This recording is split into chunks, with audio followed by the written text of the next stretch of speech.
Some of you wrote to me asking for more reviews of cars for the people. I'm happy to oblige. It doesn't get more for the people than the, not Volkswagen, Skoda Scala.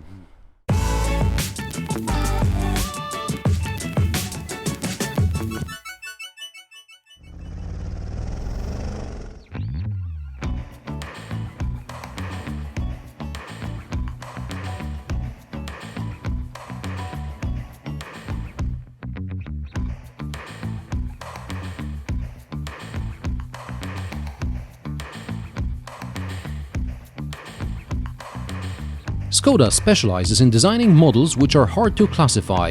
The Superb is larger than its D-segment competitors, the Octavia is larger than other compact cars, but it is still considered a compact car. And then there's the Scala, which is a compact car as well, but it is still larger than the Volkswagen Golf. So Skoda now offers two spacious models in the C-segment. Skoda promises a lot of car for a reasonable price. Good use of space, safety, connectivity, interesting design, and of course it's simply clever solutions which are supposed to make our lives easier. From the outside, Scala very much resembles the Rapid Spaceback it replaces. However, from a distance this just as well could be a Fabia estate. Skoda emphasizes Scala is the first model to feature the Skoda letters running across the tailgate. In recent years, Volkswagen started to mark the model name this way. I guess it's the new trend? According to the press release, the Scala is emotive, which finds reflection in 18-inch alloys, LED headlights, dynamic indicators in the back, as well as a panoramic roof. I wouldn't go as far with the emotions business, but the Scala is pleasing enough to the eye and at the same time sufficiently unobtrusive to hit the spot with buyers looking for a practical car for a sensible price. Practicality starts in the boot, which has 467 liters according to Skoda, and it is supposed to be the biggest boot in its class. I'm not sure how Skoda classifies this class because the Civic has a larger boot. Unless, of course, the Civic is a compact liftback, not a hatchback, in which case, obviously, the Octavia has the bigger boot among the compact liftbacks.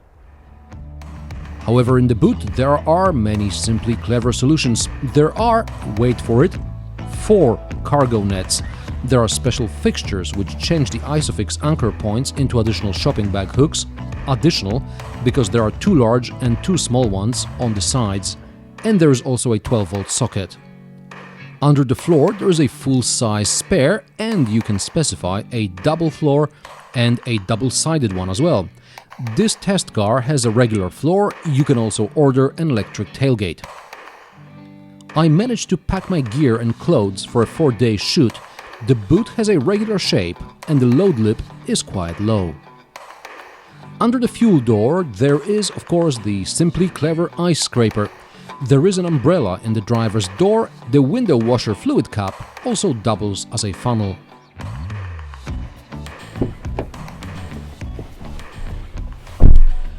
There aren't many simply clever solutions in the back. Okay, so the seats split 40-60, but there is no ski hatch.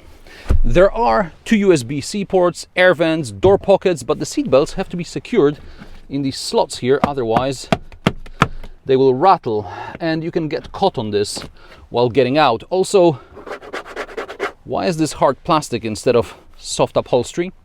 On the plus side, there is really a lot of legroom and headroom. I suspect this car may be popular among minicab drivers or Uber drivers, of course in a slightly less posh spec. In the front, you'd be excused for mistaking the Scala for an Audi A1. Yes, this really looks like an Audi A1 in a lower trim version without all the color bits. This first impression is a result of the virtual cockpit, which debuted a few years back in the Audi TT. If you don't like virtual cockpits, fear not, as it is an option regardless of the trim level. However, I like digital instrument clusters, and this one is okay. The data is easy to read and there are several layouts, so everyone should find something that suits them. However, navigating the virtual cockpit menus is a bit harder, at least at the beginning. From my point of view, there should be an extra button on the steering wheel. It turns out each of the existing buttons can be long pressed to access additional settings. I suppose one doesn't change the settings too often, so it is not a deal breaker. I just found it somewhat unintuitive. The infotainment system with a 9-inch display and AmUDSense sat-nav is not my favorite. Perhaps I don't drive Skodas often enough and I'm more used to Volkswagen menus. At first glance they look similar, but it is slightly different. Also, not all the options available in VW are present in Skoda. For example, traffic sign recognition is in fact a historical database which doesn't always reflect the current situation on the road, and I'm not talking about temporary signs related to roadworks. Moreover, speed limit information is displayed only on the central screen and it is not repeated in the virtual cockpit. So when you're using Apple or Google navigation, you don't see the speed limit info.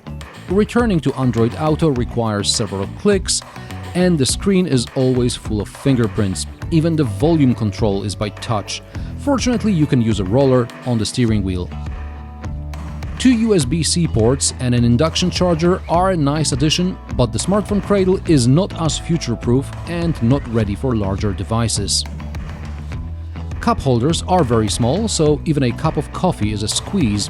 A larger bottle has to land in the additional holder under the armrest or in the door bins. So, without storage under the armrest, you're left with an average-sized glove box. Air-conditioned, so that's a plus. In the press release, Skoda mentions a lot of soft touch materials, which, okay, they are soft sort of up here, but the lower, the more scratchy, though I do like the finish around the door handles. It has this kind of 3D look. I just like it. And I also like the placement of the starter button. It's just natural.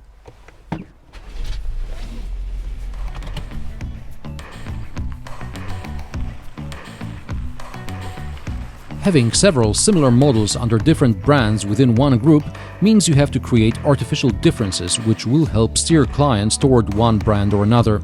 And so the Skoda Scala is available with a 1-liter engine and DSG. In the Golf, double clutch transmission is available with a 1.5 TSI motor, which is also available on the Scala.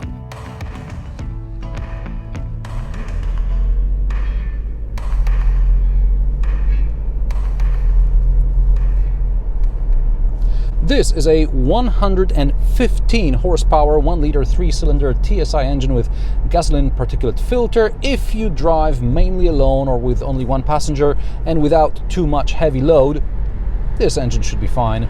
On the motorway at 120 km per hour it uses about 5.5 liters per 100 km.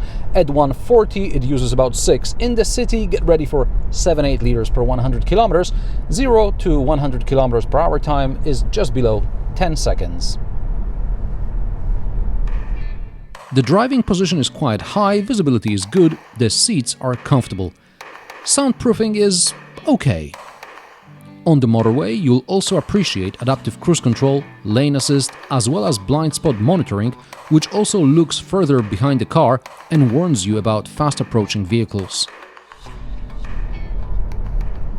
This test car is equipped with adaptive suspension, apparently, with ground clearance lowered by 15 millimeters. To be honest, I can't really feel the difference between driving in normal and sport mode, just like I don't feel it in Volkswagen cars. Perhaps if I were driving really fast on a twisty road, but that's not really the car for this kind of driving. I suspect more of a difference can be felt because of the lower suspension than changes in suspension stiffness. The suspension under normal circumstances is comfortable, it copes well with uneven surfaces. The car is pleasant to drive for the driver and the passengers, even if not very exciting, but doesn't have to be. Instead of going, all out on the twisty road, better listen to music. As far as I can tell, the speakers on this car are pretty good.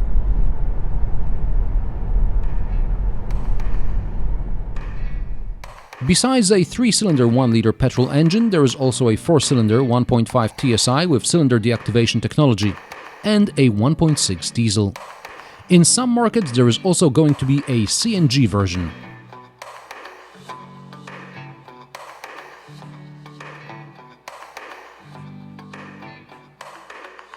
Skoda Scala prices start at €17,350. This test car, with extra equipment, costs about 32 grand.